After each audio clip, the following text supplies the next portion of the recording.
আমি বাপি দাদাকে বলবো, বাপি দাদা আপনার মনে যদি কোনো কষ্ট থাকে, যদি আমাদের গ্রুপে আসেন, গ্রুপে কষ্টটুকু শেয়ার করেন, আমরা সেই কষ্টটুকু শেয়ার করে নেব, সবাই মিলে ভাগ করে নেব।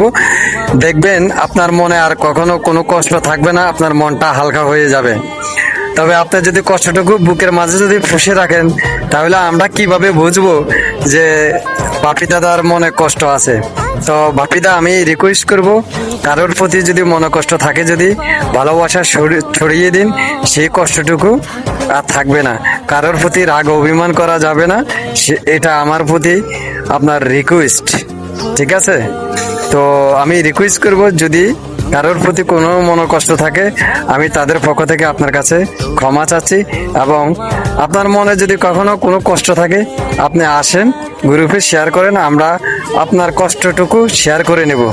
তবে বাপিদা, আপনি আমার কথাগুলো যদি কষ্ট পেয়ে থাকেন, ক্ষমা দৃষ্টিকে দেখবেন, কেমন?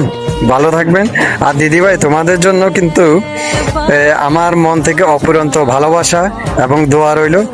দিদিভাইরা সবাই ভালো থাকবা, সুস্থ থাকবা, কেমন? ভালো থাকো।